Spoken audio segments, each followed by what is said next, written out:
So we're here at SHOT Show 2020. Finally, this hasn't been easy. I got the one and only Krystal Dunn. Hello. And we have the man, Ben, hanging out too, Ben Stoeger. I'm excited. Should be excited. good. This should be good. Yeah. So, our feet are killing us. Yeah. It's day, what do you call it, 3 or 4 if you Yeah. count the range day, whatever you want to call it. How has it been? What have you seen? Are you overwhelmed? Where is your head in all this? Krystal, go ahead. Well, I'm trying to think. This is probably my 6th or 7th time here. So yeah. My 8th, so okay, yeah. So you know what it's all about. It's overwhelming the first few times. I think you finally start to get like a system and a process down where you know like. You have a battle plan. Yes, exactly, right? Got a plan of attack. So that makes it a little bit easier. But every year I feel like if you've been here enough, you see 1 or 2 things that are cool that stand out. But the rest of it is like, yeah, you've kind of maybe seen that before. Yeah, I mean, it's one of those shows that you do definitely have to have a plan. Yeah. I think you have to have a plan. What do you think, Ben? Well, for me, no. There's not that much stuff for me to look at. I just look at a few new guns, a few new things, make sure I make time for some meetings. Yeah, It should be okay. I think if you come in and you just try to see everything, you're setting yourself up for total failure. Oh yeah, Immediate that's failure. not even in my head. Yeah. Yeah. Not even. I'm not trying to see everything. I was like, what are people talking about? They're talking about this and that. Like, okay, I'm gonna go look at those things. Do you think anyone has ever honestly walked the entire thing and seen every booth? Like I maybe think you don't people stop, try. but Yeah. like Yeah, I'm I saying, don't think so. I think people try, right? Your first year, you're kind of like, oh, I got to see it all. I got to hit it all. And like, no, you don't. Like, you attempt. I think every year you go into it with that intention, but you always find like one of those weird like law enforcement rooms that you're like, Yes. I was never in that room. You do that every year. You're like, I missed that. I never made it there. So that happens every year. So it's been kind of a wild ride. I've been trying to get you on forever. Yeah.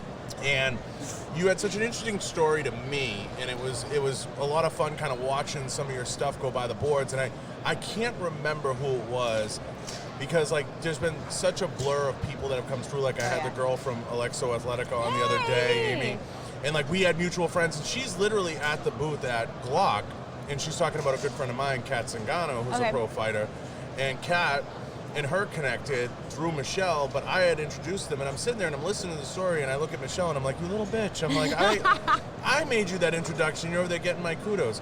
But it was funny because you and I, it was something similar. Somebody said, you know, you're going to get Krystal Dunn. She has an interesting story. She has a salon, and she has all this stuff going on, and she shoots. And I'm like, this is great because I love having people on first that shooting isn't the number one thing in their life. Yes. So how did you end up getting into shooting originally, and how did you get into competitive shooting, even liking guns in the first place, and being a salon owner? It's like it almost doesn't mix. It's funny because I feel like there are so many people who are in this industry full time, and then you hear about them shooting, but the people who kind of come crossover where it's like really important, kind of passionate, but hobby. It's not like your main thing. So I have been in the beauty industry and aesthetics since like 2007, and so I think I had a time in my life where I was like trying new things. Like I did woodworking, I did break dancing, I did upholstery, all of this stuff. And finally my dad was like, you should look into competition. You like shooting? Like give it a shot. I looked it up. I saw videos. I think I saw people like you guys, like Ben out there shooting and doing competition. And I was like, that's something I want to try. Yeah, I mean, I think you first get drawn to the competitiveness of it, and it's kind of like, let me get into that. Is it something that you were doing since you were little? Shooting since I was little with family, yes. But like competing, I got into that maybe 4 or 5 years ago. So, but it is one of those things too where like, you know, you meet those people. You get people in your classes all the time too, Ben, that are like, you know, they try it, they're brand new at it, and then all of a sudden it's like all in, everything in. As soon as you start doing it as a competition, it becomes very different than just, you know, going and shooting. And you're a casual competitor. Yeah, I'm more, it depends actually. Like there's years where it's like I set out my game plan, I plan out all my matches, I'm super focused. But then there's years where again, my business, my salon, like it's like the last 2 years I had to put some more focus into that. Yeah, we don't want to get the ninja warriors after us. Oh, she doesn't have a 1 million screen. She's on the top 1%. Yeah. You know, it's crazy because you get the opportunity all the time to walk around and see all this cool stuff, participate in some of these booths and some of these experiences and some of the things that they're doing. What have you seen so far here that got you excited? Anything? I got a couple things, but Did go you? ahead. Yeah. Well, we just went down and, you keep hearing everybody talk about that alien pistol. We were literally just down there looking at that thing. It was interesting. Interesting. Yeah. It was anything? Yeah, I think the alien pistol is genuinely interesting and new and different. We like some electronic stuff with like the electronics that are counting the rounds in the magazines. Where's that? That was a booth. I don't know. It's not that far from here, but we thought that Not was far from like, here is like a mile. Like, Yeah. where like basically you have like the Halo gun where it Okay. tells you how many rounds are in there. That's cool as hell. Yeah, Not to very see useful necessarily, but it's cool. I've heard a lot of Call of Duty references, I feel like, this trip, where people are like, that's so cool, I saw this in this video, And it's people are Okay. I think they're trying to put that actually out in the market now. Call of Duty. Are you? Any booths got you excited? Just the overall layout of the booth, the experience. Anybody? You know what's funny? We literally just today, Swarovski. I dragged them over to the Swaro booth, over to Swarovski, Yeah, because sure. it's just like a high end. I'm like, they have wood floors. Like, Oh, yeah. It's a you know. different. There's so much to take in. There's a lot of cool experiences, a lot of different stuff going on. I ask because there's stuff I miss, Yep. obviously. There's stuff I like to see, but I don't have time to really screw around with it. Yep. I have seen a couple things that intrigued me and kind of got me excited. Just kind of wandering around the show and having an opportunity to take it in. I did notice some really, I'm finding that some of the really cool innovations are in the smaller rooms, the two 20,000s, I think it is, whatever it is. Is Yep. that what, am I saying that right? But like I go over to Inkstead Arms, like some of the stuff Richie's doing is a lot of fun, like the side charging 9s and just, the lightness, how he's lightened up the gun. It's just a really cool PCC. It's just a fun gun, and I'm looking at it and I'm like, Richie, you crushed it with this. Like, you've refined this 100 times. Like, he only has like 5 SKUs, but he's refined them so much that he's really knocking out the park. B&T does some fun stuff. I think B&T did a couple of really nice things this year. I hear they're doing a 10 millimeter. I don't know if I believe it. Really? In PCC, yeah. I don't know. Everybody's PCC's tried that. going- Noveska's tried. Everybody and their mothers try to do a 10. I'm Yeah. not sure that they can get a 10 done accurately, but and get it to run consistently because the feeding system and the gas poses too many problems.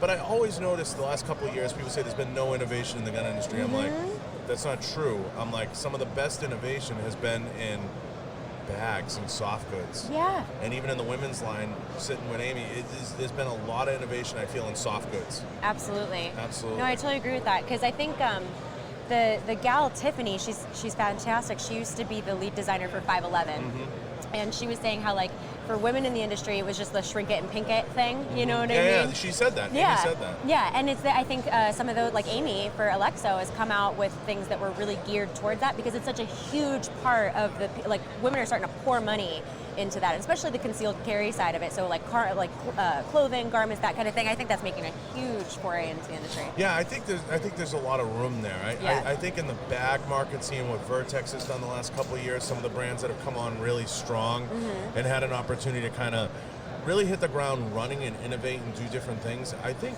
there's a lot to be said about the soft goods market and where it's going, especially for women. Oh yeah, absolutely. Especially for women. Well, and it is kind of cool too.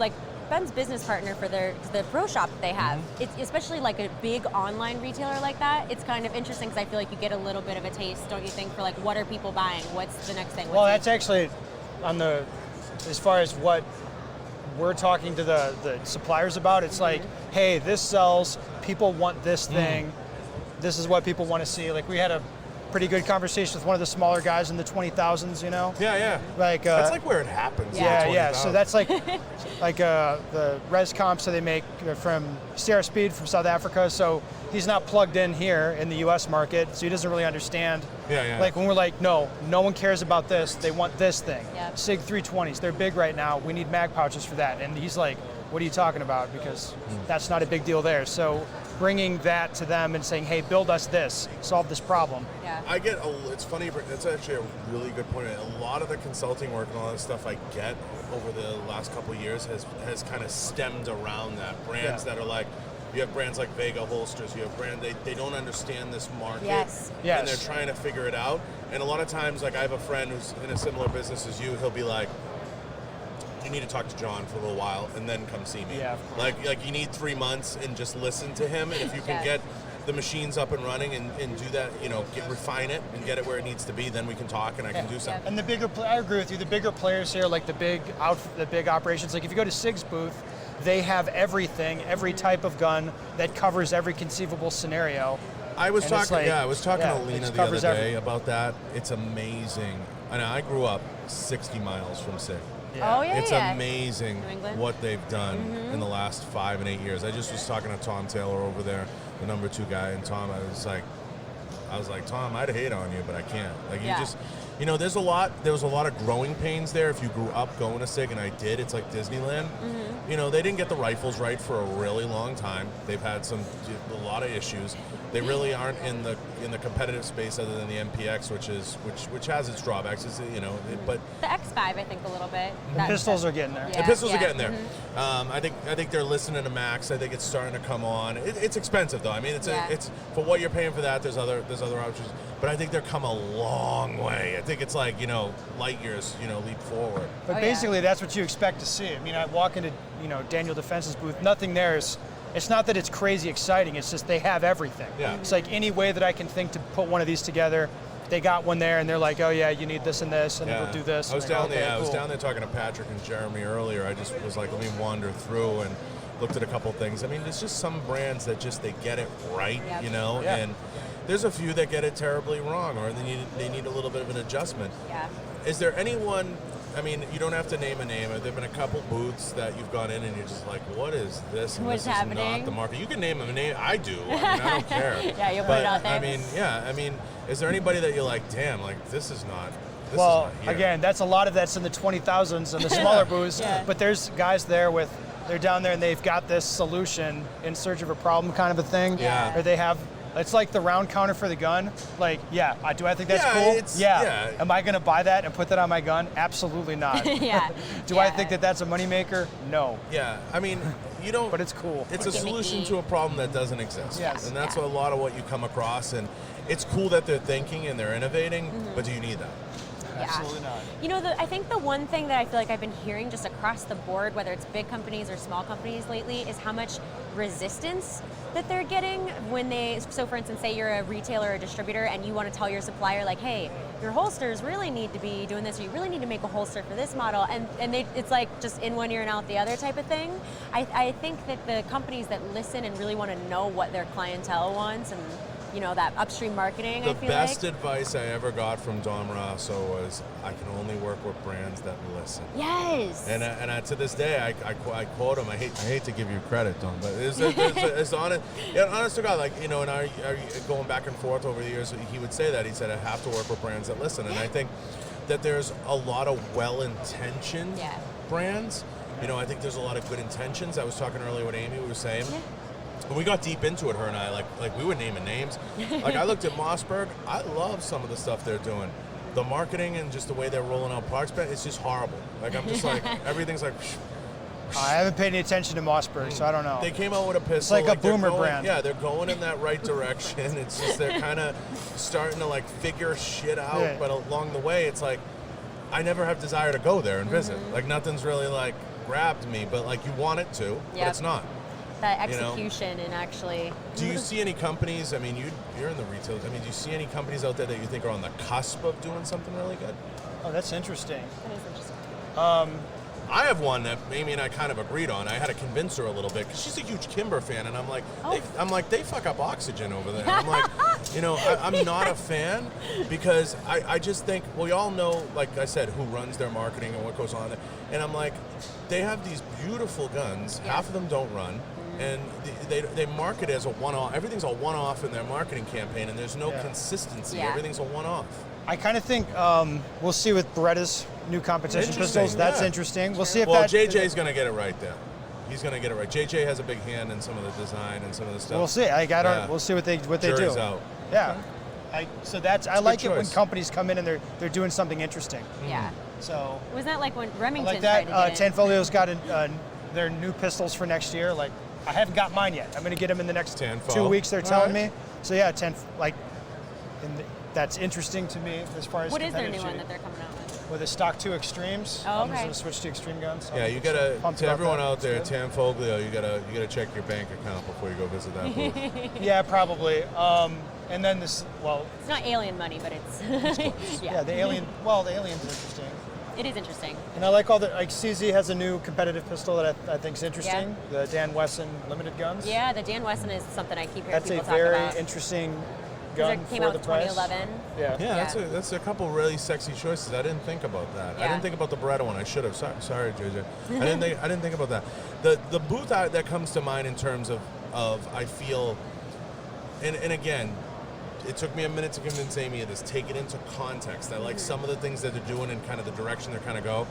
I look a lot at you named a lot of sexy brands. I look at that $300 to $500 price point in terms of pistols. Oh, okay. And I stay there, and so hear me out.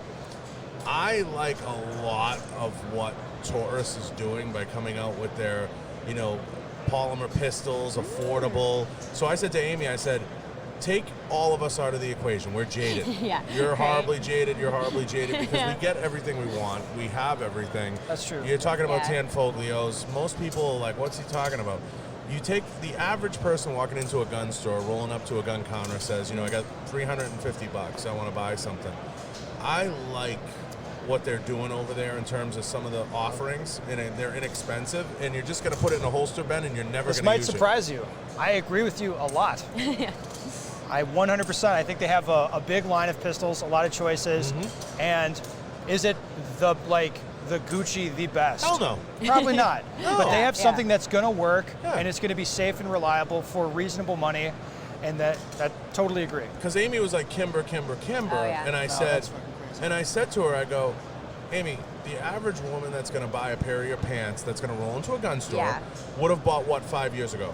A Ruger LC9. Oh yeah, right? yeah. I think Now that was they my buy- first yeah, one. they buy Yeah. a Taurus. They're now, today, you roll into a gun store. What's a good purchase that's not a Glock, that's not a SIG? Well, Yeah. you could even say you can put in Glocks and SIGs, but they're priced out. Yeah, yeah, You'd yeah. be like, okay, well, I understand. I mean, I understand why you might want a Glock more than a Taurus, but does that really matter Yeah. to the end user who's buying something to carry? Yeah. Amen. It doesn't True know. story.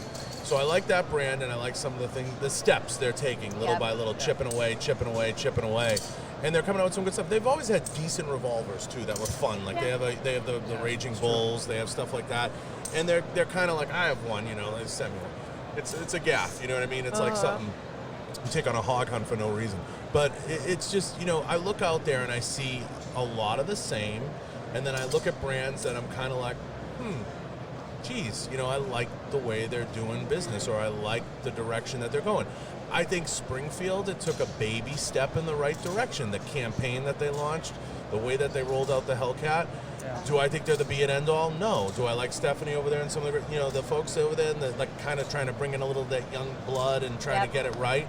Yeah, I went over there and I said, good job on that campaign. You know what I mean? They put together a nice package, sent it out to a bunch of people. It was interesting. Yeah. I was like, at least somebody's trying. You can't fault them for trying. You know what I mean? I'm not here to beat up people. But it's like, all right, you kind of look and that's a decent move. So I look at stuff like that. I took a walk over to the Primary Arms Optics booth, and I was pleasantly surprised with some of their offerings and the price point it was at. So I dragged Tony, Real World Tactical, and a couple of my buddies. I said, let's just go look at these. I Yeah. said, let's just go look at them. I said, they're not what we run. They're not aim points. They're not anything. Yeah. I said, but let's just go look. And I took one in front of, I had breakfast with the owner a couple days ago.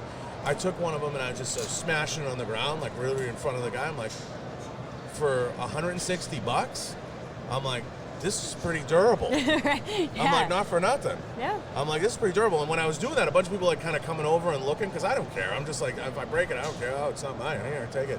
But I was impressed because I'm like, some of the mounts were all like one-piece construction. I was like, I'm like, this is a step in the right direction. This is fun, and everything's like under $350. Yeah. No. So that does- smartly priced, because the average person, and I know anybody who's been in the retail space understands this, they're going to buy one rifle, maybe two. They're going to buy one pistol, maybe two. They don't shoot it. And they don't shoot it. Amen. They don't shoot it. Yep. And we're all jaded. Yeah. So I try to put that into perspective. Is there anything out there you'd like to see that you're not seeing? Yeah, I think when you start, are we just talking function like those of us who are like really committed to spending on it, or is it like? No, just in general. Yeah. I mean, it can be a bag. I Yeah. mean, just in general. I actually, when you say a bag, I actually do really love, God, who is it that makes the Game Changer? The Game Changer bags for the precision rifle stuff, because that's a game where people will sink so much into that. In fact, when we were at Swarovski, they came out with a scope, and now it's got a rangefinder. So people are just integrating. I think they're starting to put technology in it, put it more together now. I like that. I'd like to see probably more affordable price points come out for certain things too for people. Out of control. Yeah. You know, one thing too, when you talk That's about a flex. You buy that. Oh yeah. When you talk about innovation, though, I don't know if you've noticed this, but I have found that when I first started to come to SHOT Show and do these things, everybody you talk to had been in the industry for years, and they had come from somewhere else in the industry. Oh, yeah. And I feel like companies, like you talk about, like marketing things, trying to do that follow through. I feel like I see a lot more people who are like, we picked somebody up from a completely different industry because we need to make sure. I like that. Well, that's sick. Yeah, Tom yeah. came from Coca-Cola. Oh, A lot of the folks there. That's sick. Go over there and see how many of them on that floor have gun industry experience prior to coming there. It's very That's thin. smart. That's smart of them. Except on the academy side. Sure. Yeah. So they're bringing in they've brought in a lot of outsiders over the years, and it's not a mystery why they've seen such innovation. Yeah. What about you, Ben? What would I like to see? Yeah. Man, Pie in the sky. Yeah. Grab the moon. radically cheaper ammunition, quite honestly. Radically. So a different way to make is like to get ammunition to be properly cheap for Okay. training. So make it so it'd be more realistic to shoot more. Well, So I'm not sure what that would be. yeah. Well, I can at least say, like, for instance, obviously I'm biased, but like federal, I will say how you were talking about, the average person's going to buy, one rifle, shoot that. And they still do, they make fantastic like hunting rounds, but they realize, guys are shooting, 50, 30 rounds a year if that's all they do, and they're like, wow. 2-3 boxes. Yeah, exactly. And they're like, and that's when they started to come out with Syntech and stuff for training. And I took a buddy down to get a little discount out here at 702 to buy a Glock. Shameless plug, Chris, 702. To get a Glock, I said, take it down. And he goes, how much ammo should I get? I go, listen, dude. Yeah, I said, listen, but reality is he was on a budget. I said, listen, dude, you're not going to shoot that much. You're probably going to go and shoot 100 rounds, and then you'll want to always keep 100 or 200 in the house. Yeah. And if you get addicted to it, then you'll buy more. I said, but buy about 300 rounds. I said, then you're set for a little bit. Take 100 and put it away like it doesn't exist, and just go off of it. And he goes, well, how much should I shoot each time out? I go, if this is your budget for a while, I go and have about 4 mags you can shoot each time you go. You know what I mean? And focus on your groupings and get your extend touch press together and just easy breezy. I said, just get a grouping. I said, just get them all together. I said, take a cell phone, and if you can keep it in the cell phone, you're good. That was my advice. I was like, stay there. And I was like, you'll be fine. It's just for him, for combat accuracy, just for grins. He's not going to put sights, not going to do anything to it. So, for me, selfishly, walking around the show and just the last couple of years in the business, coming around, there's a lot of things. The ammo thing's a great point. It's a great point. It's a big problem. Yeah. Right? I agree. I think the ammo thing's a great point. Refinement in the ammo process is a really good one. One of the things I would definitely selfishly like to see come into this business and come in fast is I would love to see companies and brands take more of a vested interest in how they do their media, how they create their media, how they develop their marketing programs, their content, because I'm going to tell you why. Yeah. A lot of this industry, and we all know this because we're all out there, is mag dumps in a desert and pray. And I say it all the time, and I'm like so sick and tired. 5 years ago, it was everybody tacked out, and everybody was walking around here in BDUs. Oh, yeah. Now you're just wearing some pants. It's like everyone's just like chill. So everyone's like taking it back a notch. But the whole mag dump in the desert thing, and like that's how you sell guns. I'm like, what is that? No. It's like we're in the 80s. Like you have the NSSF doing a seminar on Facebook. I'm ruthless on LinkedIn. You guys don't follow me on LinkedIn. I am ruthless. I'm so bad about going in on A couple there. weeks ago, I posted the FN job. I took it, the marketing job. I'm like, who's hiring for this job? Stevie Wonder? I'm like, it's been open for like 6 years. And it like rattled a lot of people's cages, but people were coming up to me, they were like, that was amazing. Yeah. Because I'm just so sick of seeing a lack of innovation in that side, because there's a lot of great souls in this business. And I feel like part of the reason why I gravitated towards podcasting is I feel like putting a voice behind a lot of the people in the industry gives you the ability to have a conversation, to talk, And if you think in terms of like what Joe Rogan did for the MMA industry by putting a voice behind a lot of the fighters, it brought the playing ground to reality. And everybody started to say like, these dudes aren't bad dudes. It's just a sport to them. They just enjoy it. But we're so obsessed with like the photo and the mag dump. And I'm like, what is that? I don't know that even sells anything. So I'm trying to figure that out in my head. And I look at a lot of brands and I'm just like, I look around and I'm like, that's not what we're about, and that's not what the industry's about. And it's just, to me, it's just a false narrative. It's just not true. Well, and I think you pose it well as like, so there's like stuff that just looks cool, and then are we quantifying, like, is that really reaching consumers, and does that mean anything to them? Is that influencing like purchases or any of that stuff, you know? And no one can tell me the best part of Lena is her personality. The best part of Michelle is her personality. Like, and you don't give that any air cover. You don't give that any bandwidth. You're doing the industry a huge failure. You know. I think personalizing it in general right now is good to do. Just show people involved in the firearms industry, shooting sports, all those things, and kind of that good light. Yeah, I mean, as far as from a marketing perspective, seeing a guy at this point, you see a mag dump, you see something tacked out. You see a bunch of brass laying there, or like a cool looking angle of a gun or whatever. That's just, it's been done so much that it doesn't even catch your eye. You don't look at it, you don't pay any attention, you're like, whatever.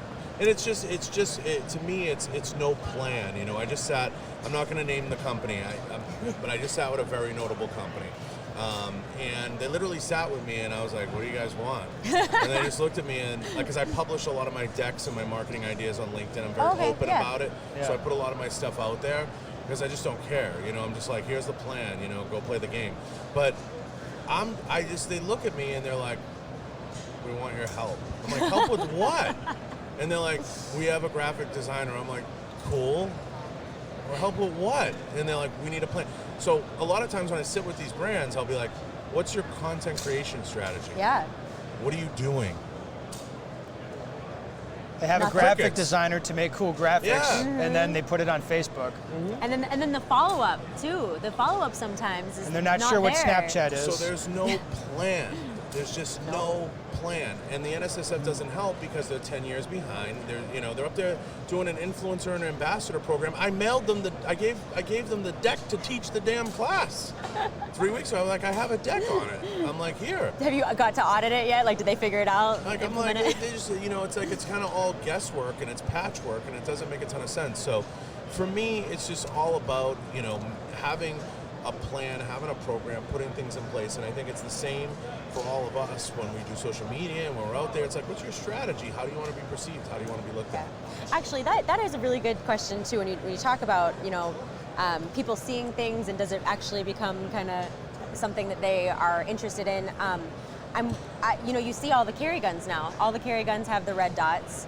And like you said, SIGs, if you've been over there quite a bit, it seems like, and you've even said it too, like, what do we think of how that kind of came to be that everybody feels like they need a red dot on their carry gun now, and if that's something that they'll kind of keep going placement, with? Marketing placement, and just having it all make sense and weaving it all together. So there's a lot that can be done. There's a lot of strides we can make as an industry. There's a lot of places we can get better. I'd love to see more voices behind the gun. Yeah. To be quite honest, that's part of my selfishness. And then, I'd like to see the ability for brands to get into soft goods in terms of clothing in a better way, especially for the female and male audience that isn't so tacked out. I think Vertex made some good strides in that space, making some shirts that don't look like I'm going, to Baghdad or something. Just something that makes sense, that's comfortable, that's loose. I'm fat. I like to have comfortable stuff, you know what I mean? So just getting into that space, like Vortex did a good job rolling out a clothing line that isn't like, hey, we're Vortex, They have some normal stuff on there. And I just kind of, I like where some brands are going. Yeah. I like some of that stuff. I think it makes sense. I think there's a place for it here. I saw the Under Armour tactical booth. Yeah. I think there's some room there. There's segue more in that. I think that's got a big place to grow, especially if you're trying to figure out like what's next, what's going to be the money coming. Gucci. Yeah. Well, and even just like what's going to be, like you said, it seems like the industry tends to ebb and flow. Like 5 years ago, they're focusing on this, and now it's like, well, is it there for that consumer who's ready then to start spending money on that in the industry? Right. Good point. Yeah. No, great point. So what do you guys have planned? Tell me what you have going on for the rest of the year, what to look forward to, what's going to be going on, and You always have The rest a of lot. the year. Yeah, right? That's a lot. You always have well, a lot. give me the first quarter. Yeah. So I'll be teaching a lot. I'm going to Finland soon Alright. for teaching and a lot of domestic training. So normal training stuff, matches. It's a world shoot year, so I'm training heavy. And I started training rifles, like practical style rifle training. I enjoy that a lot. And That is great. what about really you? like that. Just, Well, now for the competitive side of things, it seems like you have to sign up for every single match at 12:01 on New Year's Day. Right. That's true. It's great. Yeah. So I've signed I up. heard about that. Oh, it's gotten crazy. So Yeah. I've signed up for all my matches for the year. I'm still focusing on pistol. I think I actually might do some PCC this year. Actually, Yeah, Yeah. everybody's getting into it. Yeah. It seems insanely fun. It is So fun. there's a lot to look forward to. You guys gonna be in NRA? I'm still. Where is it this year? Tennessee. Tennessee. I feel like sometimes I like to do one or the other. Sometimes it's a little bit much for me to hit both. But I'm assuming you'll be out there in Understand that. Nashville. I haven't missed. Yeah, So, yeah. you know. doesn't miss it. I haven't missed, unfortunately. I tried to. Yeah, Sometime. yeah. But no, I don't think they'll give me the time off. But yeah, I mean, there's a lot to look forward to. There's a lot of stuff going on. I think as summer hits, I think it'll be interesting to see what gets rolled out and how companies take some of these products. Because people don't realize, too, SHOT Show's a lot of just showing Yeah. the stuff. They don't have it yet. Well, it's the industry It's- puffing yeah. up for itself. Yep. It's a puffing up. So Yes. people don't understand. So it'll be interesting to see how it plays out and how things roll out. Mm-hmm. But I definitely, we've gone for almost 40 minutes now. I mean, I can't thank you guys enough. I know it's a long show and you guys want to walk around and do your thing. Ben, it's a pleasure. Oh, thank you. Of course. Good to be And here. Let everybody know where they can find you or look you up. Oh, or go to find the store. bensteger.com is my personal, or my shooting website. Ben Steger Pro Shop has the online shop, and practicalshootingtraininggroup.com is online training. Okay. All right. There we go. And you can find me, Krystal.Dunn, on Instagram and Krystal Dunn Shooting on Facebook. Follow my adventures. I'm probably going to actually do some more foray into hunting this year, too. Actually, 'cause Okay. I've not done a lot of that. And precision rifle, I always like Hey, to play that around. market's the bottom's about to fall out of that market. That's a market now with SIG launching a $1,700 bolt gun. I'm trying to explain to people, you can't even buy an action for $800. I'm like, nope. they're about to suck the bottom right out of that market. And everybody who thought that's why J. Allen, it's that whole market, those days of $1,000 chassis are over, dust. No Maybe one's next year this time we'll be seeing... Well, I mean, that's modern manufacturing. Things are supposed to get cheaper over time, Right. not more expensive. Yeah. and they're coming out with long action next year. Yeah, it's. So I mean, if it's you done. get a 300 Win Mag done by them with a folding stock for It'll be just like what happened to ARs. Now, I've seen ARs are $700. You can buy one. Yep. a decent one. Yeah, a decent one for $700. The same will happen. So my prediction is the bottom of that market is about to go through the floor. And then you're going to get a quality product. Yeah. You know what I mean? Anywhere around 2,000. So I appreciate both of you. Thank We've you been so trying much. to do this forever. Yes. So if you guys, if we want throughout the year, I'd love to maybe get an update. We could do a call at some point. We could do it again. Yeah. I appreciate both of your time. Oh, of course. Thank you so much, John. Yeah, Yeah. it won't be a million years before we do this again. Oh, I hope not. All right. It's been a pleasure. We're out.